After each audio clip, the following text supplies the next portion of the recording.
Bienvenidos a Raíces.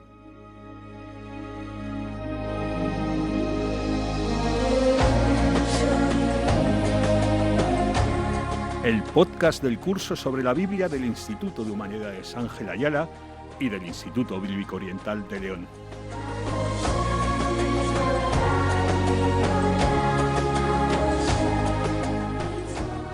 En este podcast cada día dialogaremos con un invitado que nos enseñará y abrirá nuevos horizontes a través de las Escrituras. Prepárate para aprender, meditar y dejar que la palabra cobre vida. Hoy, en el que será nuestro episodio 8 y octavo podcast, nos acompaña la profesora de la Universidad Eclesiástica San Dámaso, Cayetana Heidi Johnson, con el tema de la Jerusalén cananea a la promesa sacerdotal de Abraham.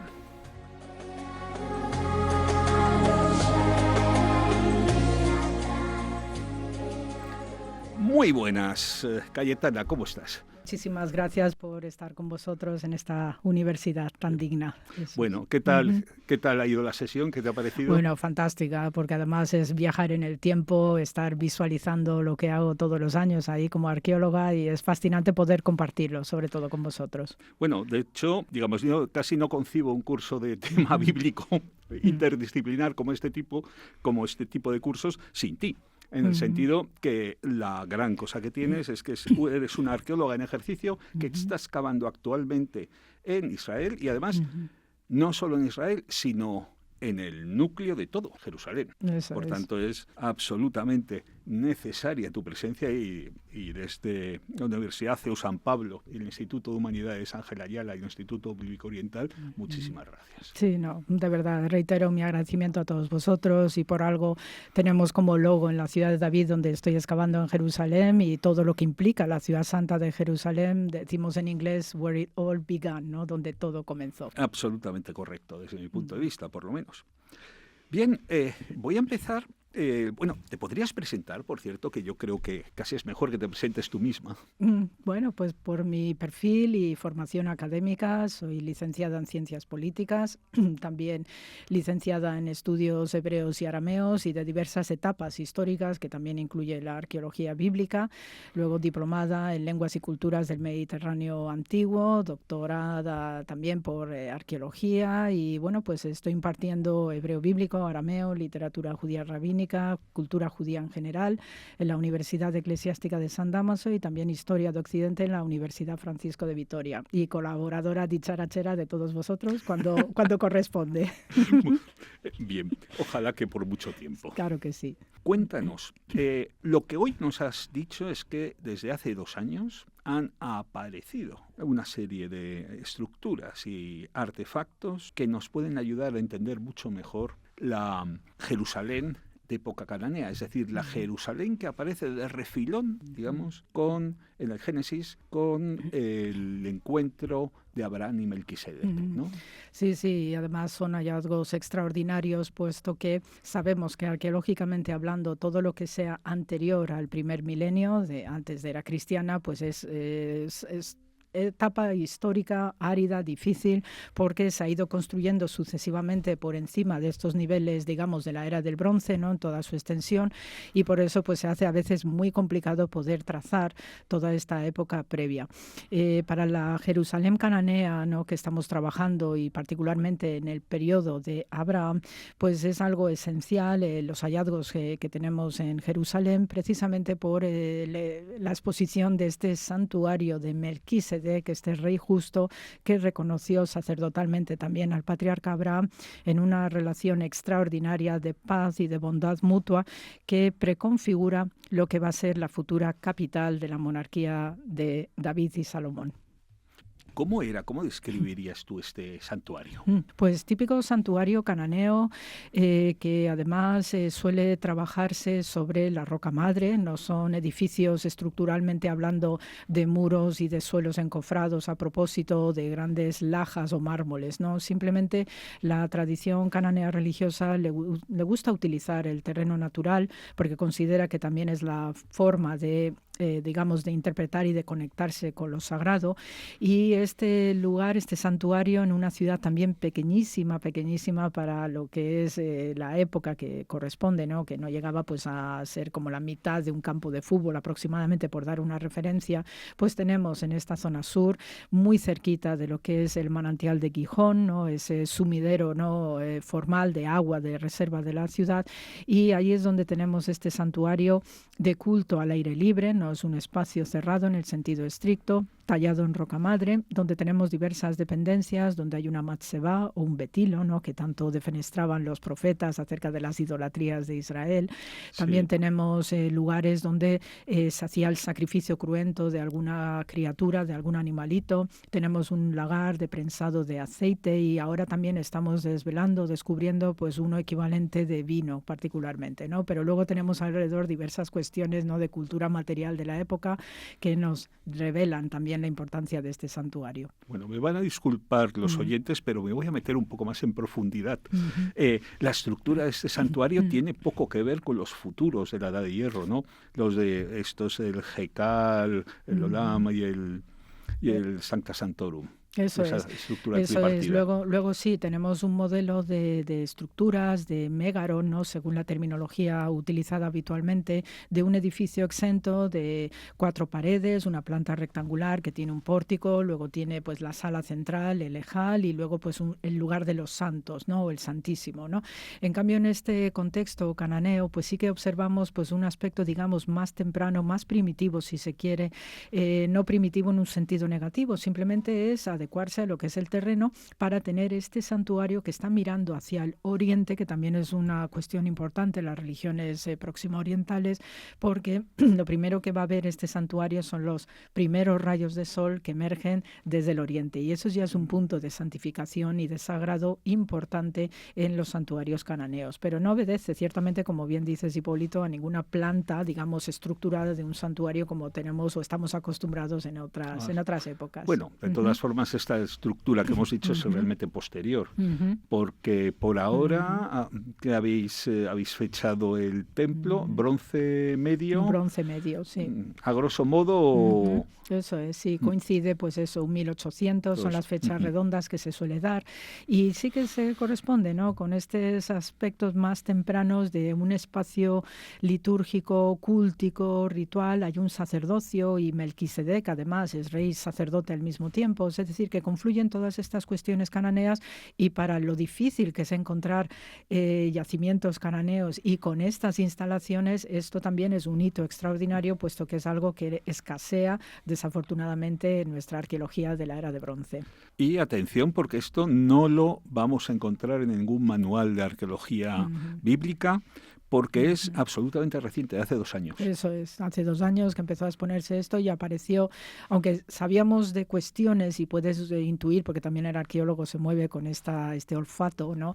Del terreno, pero el hecho de que aparezca intacto este santuario que relacionamos con Melquisedec es algo extraordinario y único, precisamente. Totalmente. De hecho, una de las cosas que me ha llamado poderosamente la atención es el hecho de que el santuario se haya, lo que en terminología arqueológica llamamos amortizado, es decir, que cuando terminó su etapa de utilización, alguien lo enterró, que probablemente el rey Ezequías en el siglo VIII, ¿verdad? Eso decías. Sí, de hecho, el hecho de que lo encontráramos intacto, in situ, debe a que el rey Ezequías, en esta gran reforma que hace sobre el templo de Jerusalén, que estaba lleno de algún tipo de idolatrías varias, ¿no? Pues hizo una reforma viendo que Jerusalén se había salvado de la conquista del rey asirio Senajerib, milagrosamente, porque Senajerib pues había conquistado la mayor parte del país y solamente Jerusalén quedó salvada de esta conquista. Pues entonces ahí Ezequías, en pura interpretación tan típica de Israel, se da cuenta de que este santuario no debía tener ya cabida en la ciudad, estaba intacta, y entonces en vez de derruirla de manera formal como suelen hacer otros pueblos cuando se van conquistando entre sí, pues derribas lo anterior, no, lo que hizo fue cubrirla, enterrarla ritualmente, porque también hay este punto de respeto de cuestiones sagradas, de incluso etapas precedentes, pero en el caso de este santuario cananeo de Melquisedec, fíjate que estamos hablando de un segundo milenio y estamos hablando de un Ezequías en el siglo VIII, antes de la cristiana, anda que se ha movido mucho el tiempo y eso estaba ahí visible y la gente seguía yendo a este lugar, tiene una relevancia también adicional porque en este punto donde Melquisedec reconoce a Abraham también el sacerdocio, pues guarda conexión en esta línea histórica de continuación de bondades de un rey cananeo hacia el gran patriarca Abraham, que es el que va a iniciar la historia de Israel como tal. Y entonces probablemente se estaba preservando este santuario por este recuerdo del encuentro de Melquisedec y Abraham hasta que Ezequías decide cubrirlo piadosamente, que no derruirlo. Me recuerda a otros casos de estructuras religiosas amortizadas, como por ejemplo los templos del barrio del Eana en Uruk, o el propio Göbekli Tepe, esta curiosa construcción del 9º milenio antes de Cristo, que tiene muchas posibilidades de ser un templo, que también fue amortizada. Es decir, y aquí, bueno, y en nuestro país, curiosamente, Canchurruano lo amortizaron, es un palacio tartésico que también lo amortizaron. Pero bueno, casi me estoy dejando llevar. Sí, y nos venimos arriba porque el terreno lo pide. Nos podemos técnicos. Claro que sí. Yo quiero tocar un tema de la importancia, porque la importancia del descubrimiento de este santuario no es exclusivamente de que puedas tener la hipótesis de, podía ser el Melquisedec, sino que yo creo que va más en profundidad, ¿no?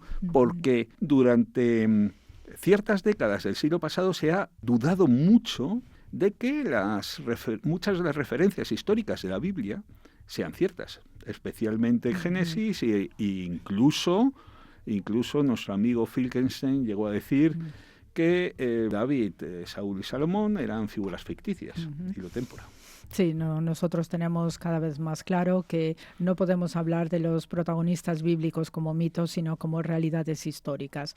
Que Abraham en particular pues sea una referencia dinástica de una tribu que tiene nombre de un patriarca es también una posibilidad, puesto que era esa la costumbre también, ¿no? De que los descendientes heredaban el patrónimo, ¿no? De la familia fundante de una tribu, de un clan. Pero gracias a la arqueología y lo bien que se está trabajando desde hace unos 30 años para acá, tenemos una visión científica, académica, comprensiva de todo lo que estamos sacando y especialmente en estas épocas más antiguas, ¿no? Que comprende la etapa cananea de Jerusalén en particular, también está sucediendo en otras partes del país, podemos de verdad reflejar adecuadamente que esto no es una invención. Y ahora mismo todas esas tendencias minimalistas pues están en franca retirada, precisamente porque se está excavando muy bien y entonces pues todos aquellos minimalismos, ¿no? Que sostenían el tema mítico o que era una pura invención al servicio nacional político de Israel, pues que ahora mismo no lo tenemos así tan claro, ¿no? Y precisamente pues oye, bienvenida a la historia bíblica con unos protagonistas que tienen visos de ser realmente históricos y a esto nos debemos para seguir trabajando con la ciencia y la fe de la mano. Un poco en broma y medio en serio, yo suelo llamar a esto como la venganza de Dios, en el sentido de que ¿crees que la casa de David nunca existió? Pues venga, pues te voy a hacer que aparezca la estela de Tel Dan, donde en el 850 claramente un rey arameo dice que venció a la casa de David.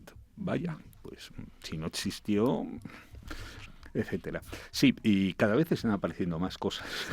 Más cosas. Y especialmente en Jerusalén estamos teniendo sellos, ¿no? De personalidades de alto funcionariado que aparecen reflejados en el texto bíblico, libros de Reyes especialmente, crónicas también, y a eso nos debemos, ¿no? Que tú dices, bueno, si aparecen los sellos con los nombres de estos señores, que además qué casualidad que coinciden con el texto bíblico, dice, pues hombre, habría un aparato del Estado también digno, donde tienes a un jefe superior que es un rey, llámese David o llámese Salomón y todos los que vinieron después de la época judaíta, por ejemplo, y no digamos los del norte, ¿no? Es decir, que todo eso estamos teniendo cada vez más convencimiento, sí que tenemos unos contextos históricos, tenemos el trabajo que agradecemos infinito de antiguos exploradores y arqueólogos que por lo menos hasta los años 70 pues han hecho un trabajo extraordinario, también con todos los ambientes de guerra que se han vivido desde el año 48 y han podido querido seguir trabajando, para nosotros es un tesoro impagable que nos ayuda a seguir avanzando y seguir profundizando en todos los aspectos de la arqueología bíblica.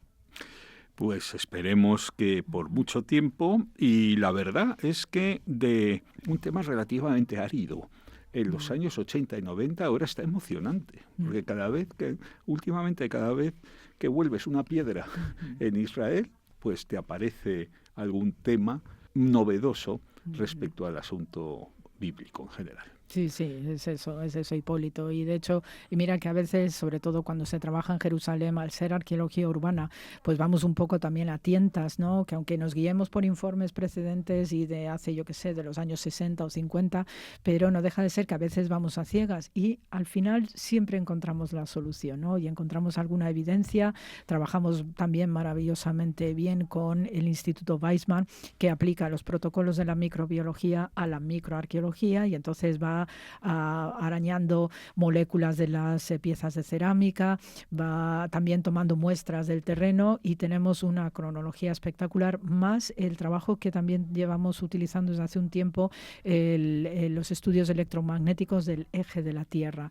Y afortunadamente, como vemos cómo colapsan edificios, ¿no? Cuando hay un nivel de destrucción, de guerra, que los tenemos, en el caso de Babilonia, Nabucodonosor II contra Jerusalén, pues tenemos precisamente esta mansión de un alto funcionario y por el techo que colapsó y unos suelos de una planta superior, pues vemos por la inclinación de ese colapso y el eje, ¿no?, de la Tierra en su momento nos ha dado la cronología perfecta. Efectivamente, porque colapsó, supongo, por un incendio, ¿verdad? Por fuego, que empezó en la planta superior. Y cuando recueces la cerámica, esa cerámica que tiene pequeños trozos de hierro queda orientada magnéticamente hacia donde estaba el polo en ese momento.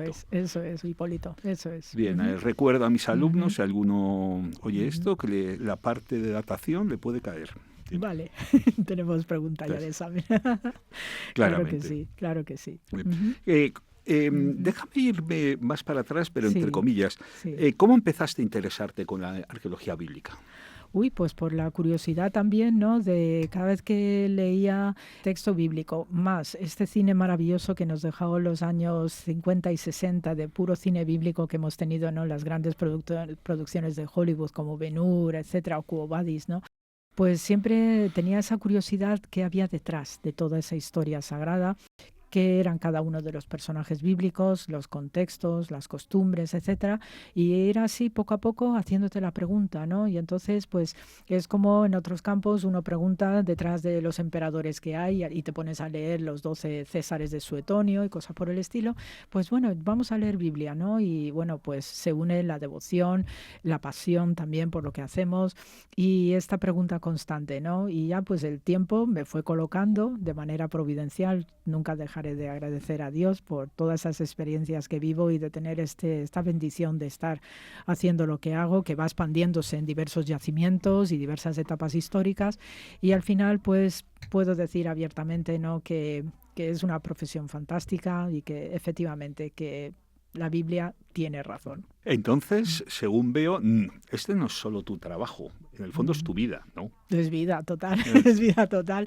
Estar allí padeciendo a veces 50 grados de temperatura, que llegamos fácilmente, el sudor, el polvo diario, a veces pues alguna ventisca que te viene, sobre todo este año que he estado en el sur, en la zona del Negev, una ciudad de desierto. Bueno, no, de verdad todo eso se queda tan pequeñito en cuanto ves los resultados y ves lo que vas exponiendo, te vas preguntando, vas barruntando el convencimiento de que debo ir por aquí porque seguro que me va a salir algo y efectivamente pues personalmente les suelo dejar algunas sorpresas de último momento, como dicen, y ya se llevan las manos a la cabeza y dicen, ¿ahora qué hacemos? Y yo digo, vamos a seguir, ¿no? Esa es una de las leyes de Murphy de la arqueología, que es lo más interesante, aparece el último día de excavación, cuando ya no tienes recursos para excavarlo, cuando te tienes que ir y cuando estás recogiendo. No falla. No falla. Y eso es la tónica, pero bueno, por lo menos dejas caminos abiertos y los compañeros, pues hay excavaciones de temporada que se suelen dar en verano, pero en el caso de Jerusalén hay un trabajo sostenido a lo largo del año porque es una ciudad, ¿no? Está vivida, ¿no?, por sus habitantes y entonces pues se mantiene un trabajo continuado para preservar, para seguir investigando, trabajo de laboratorio, frío. Luego hay algunas paradas estratégicas en función también de si hace frío, no ahora en invierno y que suele caer alguna nevada, y se hacen otro tipo de trabajos para seguir escribiendo sobre todo los informes. Sí, la verdad es que en Jerusalén cuando llueve con mayúscula. Sí. De hecho llueve más que Madrid. Sí, sí. Mucho. Es curioso. Bueno, pues ya se nos ha hecho el tiempo. Sí. Cayetana, muchísimas gracias. No, a vosotros. No siempre. sabes cómo aprecio que nos hayas venido aquí. No, muchas gracias a vosotros y yo también siento que es mi casa con vosotros. Gracias, Hipólito.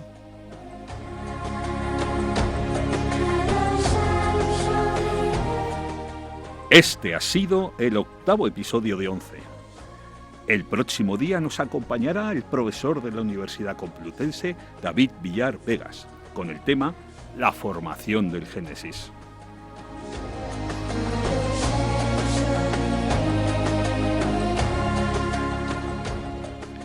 Gracias por acompañarnos en este recorrido por la arqueología de los patriarcas y la Jerusalén cananea.